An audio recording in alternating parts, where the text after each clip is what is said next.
আমার নাম সাকিব। আমি ছোটবেলা থেকেই গ্রামে বড় হয়েছি। আমি যখন ক্লাস ৫-এ পড়ি, তখন আমার কিছু বন্ধু ছিল, যারা আমার চেয়ে বয়সে বেশ বড়। আমি তাদের কাছ থেকে অনেক কিছু শিখি।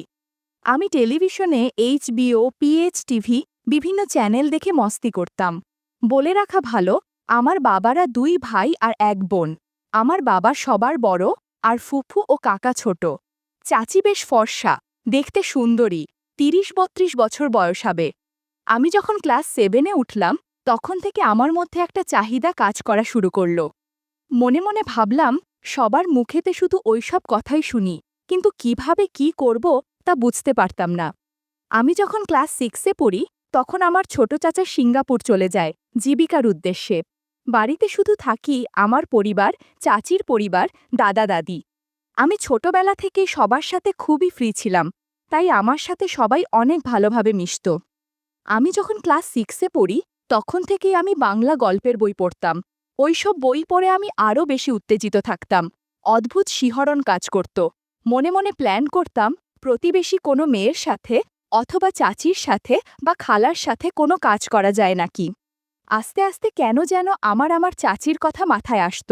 চাচির কথা মাথায় আসার কারণ হল, চাচা বিদেশ থাকে, চাচির অনেক ইচ্ছা, আকাঙ্ক্ষা, শখ আছে। শুধু এগুলা ভাবতে ভাবতেই কেটে গেল আরও কয়েকটি বছর, কিন্তু আমি কিছুই করতে পারলাম না। আমি এখন এসএসসি পাশ করে ফেলেছি, তবুও কিছু করতে পারলাম না। এর মধ্যে শুধু পাশের বাড়ির ২টা মেয়ের সাথে সামান্য কাজ করেছিলাম, বেশি কিছু না, গাছের জাবুরা আর ডাব দেখা, কিন্তু বেশি কিছু করে উঠতে পারলাম না। লোকলজ্জার একটা ভয় মনের মধ্যে কাজ করত। আমার চাচা বিদেশ থাকত, সেজন্যে মনে মনে ভাবতাম, চাচি চাচার সাথে কি গল্প করে সেটা জানার জন্য চাচির ফোনটা নিয়ে অটো কল রেকর্ড চালু করে রাখতাম। রেকর্ডগুলো মাঝে মাঝে শুনতাম, ভালোই লাগত। কিন্তু একদিন আমি যা শুনলাম তা নিজের কানকে বিশ্বাস করতে পারলাম না। একদিন পাশের গ্রামের এক চাচার সাথে চাচির কথা শুনলাম। এমন এমন কথা শুনে আমি আঁতকে উঠলাম। চাচি তার সাথে মেলামেশা করে, তার সাথে চাচির গভীর সম্পর্ক আছে। আস্তে আস্তে আমার আর অন্য প্রতিবেশীদের কাছে কথাগুলো শুনতাম, কিন্তু যেই আমি তাদের কাছে যেতাম, তখনই তারা অন্য প্রসঙ্গে কথা বলতো, আর নয়তো কথা বলা বন্ধ হয়ে যেত। এরকম অবস্থা দেখে আমিও সন্দেহ করতাম। আমি এবার এইচএসসি পরীক্ষা দিব, এর মধ্যে আমার এক বন্ধু একটা ফোন কিনবে, সেজন্য একদিন শহরে গেলাম, সাথে চাচি আর চাচাতো ভাই। চাচির সাথে আমি ছোটবেলা থেকেই অনেক মিশতাম, ইয়ার্কি ঠাট্টা করতাম, কেউ কিছু মনে করত না, মাঝে মাঝে অনেক ফ্রি কথা বলতাম। আমি লক্ষ্য করছিলাম, এ কয়েক বছরে চাচির স্বাস্থ্য বার হয়েছে, আরও কিছু পরিবর্তন চলে এসেছে। চাচির ব্লাউজের মাপ আগে যা ছিল, আর থেকে বড় মাপের ব্লাউজ পরে। চাচা বিদেশ থাকা সত্ত্বেও বেশ পরিবর্তন হয়ে চাচির চালচলনে। সেদিন কেনাকাটা করতে করতে আমাদের বেশ সময় চলে গেল। বাসায় ফিরতে ফিরতে সন্ধ্যা হয়ে গেল। কোনো এক কারণে সেদিন আমরা আর বাস পেলাম না, তার উপরে ছিল শীতের রাত। আমরা বাস কাউন্টারে অনেকক্ষণ অপেক্ষা করার পর একটা প্রাইভেট সিএনজি পেলাম। প্রাইভেট সিএনজিতে আবার ৫ জন করে নিতে হয়। আমরা ছিলাম ৪ জন, আর একজন বাইরের লোক, মোট ৫ জন নিয়ে আমরা রওনা হলাম। চাচি আমার পাশে বসল, আমি মাঝে ডানে, আমার বন্ধু। গাড়ি চলছিল, আমি মাঝে মাঝে চাচির সাথে ধাক্কা লাগছিল। এমন একটা ভাব নিচ্ছিলাম যেন আমি ঘুমিয়ে পড়েছি। ঘুমের ঘরে ওরকম করছিলাম বলে কিছু বলছিল না, তবে আমার বেশ ভালো লাগছিল। ঘণ্টাখানেকের আগেই আমরা বাড়িতে এসে পৌঁছালাম। চাচির সাথে আমার কথাবার্তা একটু কম কম হতো আগের তুলনায়। এর মাঝে আমি শহরে ভার্সিটিতে ভর্তি হয়ে গেছি, এখন শহরেই থাকি। মাসখানেক পর কিছুদিনের জন্য বাড়িতে গেলাম। বাড়িতে যাওয়ার পরে আমি প্ল্যান করছিলাম কিভাবে কোথায় চাচির সাথে গল্প করা যায়। আমি আমার প্ল্যান অনুযায়ী জায়গা খুঁজছিলাম, কোনোভাবেই আমি জায়গা ঠিক করতে পারছিলাম না, আর কিভাবে কি করব সেটাও ভেবে পাচ্ছিলাম না। এর মাঝে আমি যখন শহরে আছি, তখন একটা কোচিং সেন্টারে ভর্তি হয়েই একটা মেসে থাকতাম। সেখানে দুষ্টু বন্ধুদের পাল্লায় পড়ে বাসার মালিকের কাজের মেয়ের সাথে গল্প করেছিলাম ৩ দিন। সেখান থেকে আমার কিছু অভিজ্ঞতা আছে কিভাবে গল্প করতে হয়। বাড়িতে আসার একদিন পর দুপুরের ঘটনা। তখন বেলা ১২টার পরে বাড়িতে কেউ নেই, আর এই সময় গ্রামের বাড়িতে কেউ থাকে না, ছোটরা সবাই স্কুলে। আমি দেখলাম চাচি গোসল করার জন্য কাপড় চোপড় নিয়ে রুম থেকে বের হচ্ছে। দেখলাম ওয়াশরুমে ঢুকল। একটা বাহানা করে দরজায় গিয়ে নক করলাম। চাচি বলল, কে? আমি বললাম, চাচি। আমার গলার শব্দ শুনে চিনতে পেরে দরজাটা খুলল। আমি সাথে সাথে ভিতরে চলে গেলাম। চাচি আমাকে বলল, ভিতরে কি? আমি সরাসরি বললাম, চাচি, আমার তোমাকে অনেক ভালো লাগে।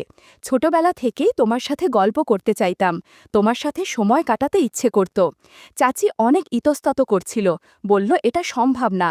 আমি বললাম, তোমার সাথে পাশের এলাকার অনেকেই গল্প করেছে, কিন্তু আমার সাথে গল্প করতে তোমার কি মন সমস্যা? সে বলল, আমি তোর চাচি, আমি তোর থেকে বয়সে অনেক বড়। আর কথা বাড়ালাম না, গল্প করতে আরম্ভ করলাম। প্রথমে চাচির আগ্রহ না থাকলেও ধীরে ধীরে সম্মতি জানালো আর বাধা দিল না। বন্ধুরা, তোমরা যারা একদম খোলামেলা গল্প শুনতে চাও, তারা কমেন্টে দেওয়া ওয়েবসাইট থেকে গল্প শুনতে পারো। এখানে নতুন নতুন একদম খোলামেলা গল্প দেয়া হয়। মিনিট খানেক চাচির সাথে গল্প করলাম, চাচিকে আশীর্বাদ করে কিছু প্রসাদ দিলাম। আমি যখন বের হতে যাব, তখন বলল, একটু অপেক্ষা কর, দেখি বাইরে কেউ আছে নাকি। এই বলে উঠে আগে দরজা খুলে দেখল বাইরে কেউ আছে নাকি। যখন দেখল কেউ নেই, তখন আমাকে বলল, বের হয়ে যা। এভাবেই শুরু হলো চাচির সাথে আমার বন্ধুত্বের সম্পর্ক। এরপর আমি যখন বাড়িতে যাই শহর থেকে, তখন সুযোগ পেলেই চাচির সাথে গল্প করলাম। এর কিছুদিনের মধ্যে জানতে পারি চাচা ছুটিতে বাড়িতে আসবে, যার ফলে আমি চাচির সাথে আর সময় কাটাতে পারবো না। মনে মনে অনেক আফসোস করতে থাকি। ভার্সিটি ছুটি থাকার কারণে বাড়ি গিয়ে চাচির সাথে দেখা করলাম। জানতে চাইলাম চাচা নাকি আসবে। মনটা ভারী করে বলল, হ্যাঁ। আমি বললাম, আমার কি হবে? আমাকে বলল, তুই আমাকে ভুলে যা, অনেক বড় হয়েছিস, একটা সুন্দরী মেয়ে দেখে বিয়ে করে নে। আমি চাচির কথা কানে দিলাম না, শুধু বললাম, আমি তোমাকে পাশে চাই। আমার কথা শুনে চাচিরও মন কেমন যেন ভার হয়ে গেছে। রাতের খাবার শেষ করে ঘুমতে গেলাম। শুয়ে যথারীতি সকালে উঠা দেখি 10টার বেশি বাজে। চাচিদের ওখানে গিয়ে দেখি কেউ বাড়িতে নেই, সবাই যার যার মতো কাজে স্কুলে। আমি রুমে গিয়ে দেখি চাচি টিভি দেখছে, আমাকে দেখে মুচকি হাসছে। আমি গিয়ে বিছানায় বসলাম। চাচি কিছু না বলেই বাইরে চলে গেল। বুঝতে পারলাম না হঠাৎ কি হলো। কয়েক মিনিট পরে দেখি আগের জামা কাপড় পরিবর্তন করে রুমে ঢুকল। চাচি একটা পোলাপি ম্যাক্সি পরে আছে। ঘরে ঢুকে বলল, আশেপাশের কি অবস্থা দেখে আসলাম। আমি বললাম, তোমাকে অনেক মায়াবতী লাগছে। চাচি বলল, আর কথা বাড়িয়ে লাভ নেই, জাদুর লাঠি দিয়ে আশীর্বাদ কর। যেমন কথা তেমন কাজ। সকাল সকাল চাচির সাথে অনেক গল্প করলাম। আমি চাচির বাড়িতে 4 দিন ছিলাম। সে 4 দিনের একদিনও বৃথা যেতে নেইনি। পরের দিন জরুরি কাজে ঢাকায় আসলাম, কিছুদিনের জন্যে। এরই মাঝে চাচির সাথে ইমোতে অনেক কথা হয়েছে, ভিডিও করলে অনেক আড্ডা দিয়েছি, বেশ ভালোই চলছিল সবকিছু। পরের মাসের 2 তারিখে বাড়িতে আসলাম। বাড়িতে একটা উৎসব শুরু হয়ে গেছে, কেননা কিছুদিন পরে চাচা বাড়ি আসবে। বাড়িতে গিয়ে সবার সাথে দেখা সাক্ষাৎ করে আমি মনে মনে চাচিকে খুঁজছিলাম। হঠাৎ দেখি কলতলায় কাপড় কাচ্ছে, পেটিকোট কোমরে গোজা, হাতে সাবানের ফ্যান লেগে আছে। চাচি জানালো আজকে নাকি সে তার বাপের বাড়ি বেড়াতে যাবে। আমি বললাম, তাহলে আমার কি হবে? প্রতি উত্তরে বলল, আজ আমি আমার বাপের বাড়িতে যাব, সেখানে কেউ বেশি একটা থাকে না, এই সুযোগে ভালো মতো দুজন গল্প করা যাবে। বললাম, এদিকে আমি আজকেই বাড়ি আসলাম ঢাকা থেকে, তাই কি বলে বের হব সেটা নিয়ে বেশ চিন্তায় আছি। হঠাৎ মাথায় একটা বুদ্ধি আসলো। বাড়িতে বললাম, আমি আজকে আমার বন্ধুর বাড়ি যাব। বাড়িতে এই কথা বলে বের হলাম। সন্ধ্যার পরে এদিক সেদিক ঘুরে রাত 8টার দিকে চাচির বাপের বাড়ির দিকে রওনা দিলাম। যাবার পথে চাচির কাছে জিজ্ঞাসা করলাম, কিভাবে কি করতে হবে। চাচি জানালো তার 3টা ভাই, এর মধ্যে 2জন বিয়ে করেছে, ছোট ভাই পড়াশোনা করে শহরে। চাচির বড় ভাই চাকরি করে, এজন্য বাইরে থাকে, মাসে একবার আসে মাকে দেখতে। মেজ ভাই বাড়িতে থাকে, ব্যবসা করে, আলাদা ঘর করেছে, তাই সেখানেই থাকে। চাচির মা অর্থাৎ নানি কাজের একটা মেয়ে আছে, ওকে নিয়ে থাকে। চাচি বলেছে আমি সিরিয়াল দেখে শুয়ে পড়ব টিভি রুমে। আমি যেভাবে বলছি সেভাবে চলে আসবে, রুম খোলা থাকবে, তুমি রুমে চলে আসবে। আমি বললাম, আচ্ছা ঠিক আছে, তুমি রেডি থেকো, আজকে অনেক আনন্দ হবে। আমার পৌঁছাতে রাত 10:30 বেজে গেল। বাড়ির পাশে গিয়ে আমি মেসেজ দিলাম আমি চলে এসেছি। একটু পরে দেখলাম টিভিতে মিউজিক দিল বেশ জোরে, আর বাইরের লাইট অফ করে দিল। আমি এর মাঝে চুপি চুপি রুমে ঢুকে পড়লাম। তারপর ফ্রেশ হয়ে রাতের খাবার খেয়ে নিলাম, যেহেতু সারা রাত ডিউটি করতে হবে। খাওয়া শেষ করে রুমে একা একা শুয়ে আছি, আর ভাবছি কি ব্যাপার, চাচি গেল কই? বলতে না বলতেই চাচি হাজির। আজকে এক নতুন সাজে এসেছে। গত মাসে যে নাইট ড্রেস কিনে দিয়েছিলাম সেটা পরেছে। আজকে কত সুন্দর লাগছে সেটা বলে বোঝাতে পারবো না। চাচি আমাকে একটা ভ্যাজলিনের কৌটা দিয়ে বলল, এটা কাছে রাখ, সুবিধা হবে।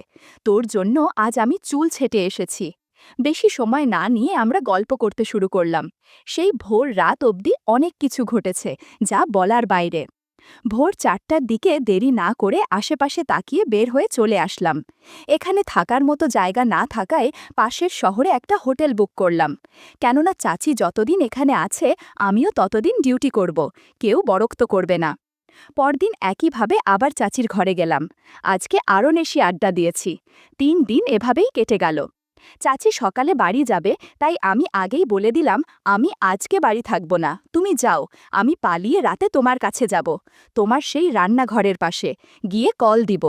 সব প্ল্যান রেডি করে আমি আমার এক বন্ধুর বাড়িতে এসে ঘুমালাম। সারাদিন ঘুমিয়ে রাতে ডিউটি।